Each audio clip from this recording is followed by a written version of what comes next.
পাশে লক্ষ্মী ভাণ্ডার আমাদের টাকা তো দিদি আমাদেরই দিচ্ছে, তাই না একদিকে। আর লক্ষ্মী ভাণ্ডার টাকা না দিলে কোনো মেয়েকে যেটা করে চাকরি দিত, আমার মানুষ খুব ভালো হতো, তো আরো বেশি আনন্দিত আমরা হতাম। আমার মতে তো আগে চাকরি। ভাতা তো সারা জীবন চলবে না, বা 1,500 টাকা একটা কিছুই হবে না। আমাদের চাকরি দিলে বেশি বেটার হবে। ভাতাটা তো একটা সাময়িক, কর্মসংস্থান হলে তাদের সারা জীবন তাদের সেইটার ওপরে নির্ভর করে জীবিকা নির্বাহ করবে, জীবনযাপন করবে। ভাতাটা ওদেরকে আরো লোভী তৈরি করে দেবে, ওদের কর্মক্ষমতাটাই ওদের মধ্যে যেটা আছে এটা কমে যাবে। আমি ভিক্ষার হাত পাচ্ছি, 1,500 পেয়ে যাচ্ছি, এতে করে কি হবে, ওদের যে পড়াশোনাটা করেছে সেটা যে চর্চা করা, কর্মর জন্য যে একটা ইন্টারভিউ দেবো এই ইচ্ছাটাই নষ্ট হয়ে যাবে।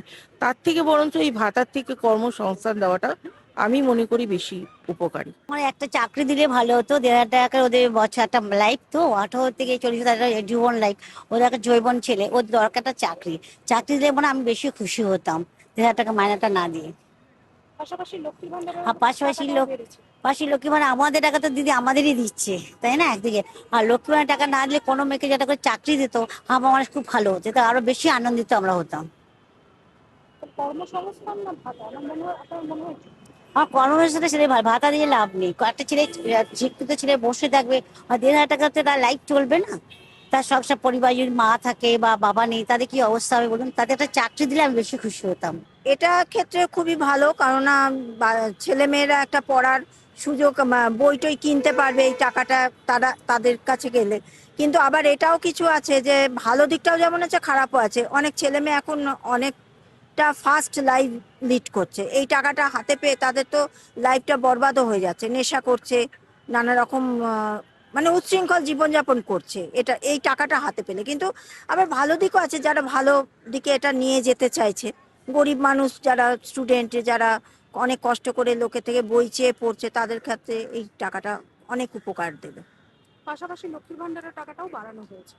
পাশাপাশি লক্ষ্মীর ভাণ্ডারের টাকা যেমন বাড়ানো হয়েছে, ওটাও ক্ষেত্রেও সেম বলবো যে কিছু অসহায় মানুষদের ক্ষেত্রে এটা খুবই উপকার, তাদের অন্নসংস্থানের ব্যাপার করছে।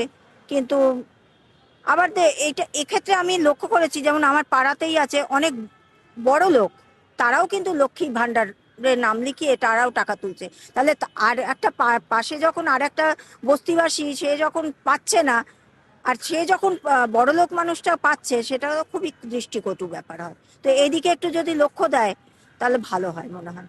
আর শিক্ষিত যুবক যুবতীরা যদি কর্মসংস্থান না ভাতা, কোনটা হলে তাদের জন্য ভালো হয়? কর্মসংস্থান, অবশ্যই অবশ্যই কর্মসংস্থান।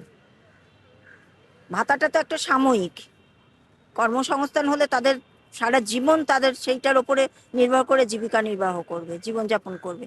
অবশ্যই কর্মসংস্থান।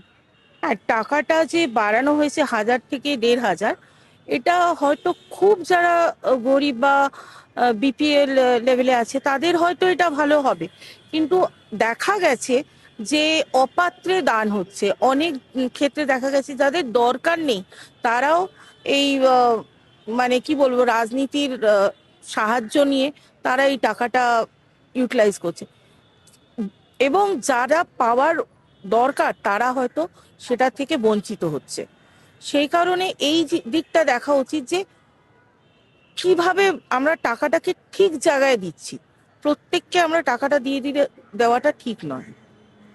এছাড়া শিক্ষিত যুবক যুবতীদের প্রকল্পের মাধ্যমে, যুবসাথী প্রকল্পের মাধ্যমে 1,500 টাকা করে দেওয়ার কথাও বাজেটে ঘোষণা করা হয়েছে। আপনার কি মনে হয়, না, না কর্মসংস্থান? কর্মসংস্থান, কেননা ভাতাটা ওদেরকে আরো লোভী তৈরি করে দেবে, ওদের কর্মক্ষমতাটাই ওদের মধ্যে যেটা আছে এটা কমে যাবে। আমি ভিক্ষার হাত পাচ্ছি, 1,500 পেয়ে যাচ্ছি, এতে করে কি হবে, ওদের যে পড়াশোনাটা করেছে সেটা যে চর্চা করা, কর্মর জন্য যে একটা ইন্টারভিউ দেবো এই ইচ্ছাটাই নষ্ট হয়ে যাবে। তার থেকে বরঞ্চ এই ভাতার থেকে কর্মসংস্থান দেওয়াটা আমি মনে করি বেশি উপকারী। এই বিষয়ে বলতে গেলে দেখুন, বেকার মতে 18 বছর ঊর্ধ্বে তো কেউ বেকার হয় না। 18 বছর থেকে একটা সময়সীমা থাকে যে পড়াশোনা করা অবধি। অ্যাটলিস্ট গ্র্যাজুয়েশন পাস করতে গেলে 23 থেকে 24 বছর দরকার। তো যদি বেকার ভাতা দেওয়াই হয়, তো যারা বেকার তাদেরকে দেওয়া উচিত, মানে যারা এখন পড়াশোনা কমপ্লিট করে নিয়েছে অথচ চাকরি পায়নি। কারণ এটা যদি দেওয়া হয় তাহলে তো 18 বছর অব্দি কেউই পড়াশোনা করতে চাইবে না। সবাই তো 18 বছর অব্দি পড়াশোনা করে তারপর চাইবে যে আমি 1,500 করে এখন পেয়ে যাচ্ছি, তাহলে আমার আর লাভ কি আছে চাকরি করবো, মানে চাকরি করবো অতটা আমি এফার্ট দেবে না। তো আমার মতে আগে এফার্ট দিয়ে যারা অথেন্টিক বেকার তাদেরকেই দেওয়াটা উচিত, এটাই আমি বলি। ভাতা না চাকরি, তোমার মনে হয় আমার মতে তো আগে কর্মসংস্থান? চাকরি। ভাতা তো সারা জীবন চলবে না, বা 1,500 টাকা একটা কিছুই হবে না। আমাদের চাকরি দিলে বেশি বেটার হবে। পাশাপাশি লক্ষ্মীর ভান্ডারও বরাদ্দ বেড়েছে। লক্ষ্মী ভান্ডার বেড়েছে, ঠিক আছে, ওটা তো বলা হয়েছিল হাউস ওয়াইফ, কিন্তু হাউস ওয়াইফরা খালি পায় না, এটা সবাই সব যে কোনো মহিলারাই করে, ওয়ার্কিং উমেনরাও এটা পায়, যেটা দেখা গেছে। তো সেটা এবার গভর্নমেন্টের ডিসিশন, বাট আমি কোনোটাকে সাপোর্ট করি না। আমাদের চাকরি দেওয়াটা বেশি বেটার হবে, কারণ নিজে খেটে কিছু করা আর কারোর দানে পাওয়া, দুটোর মধ্যে ডিফারেন্স থাকে অনেক বেশি।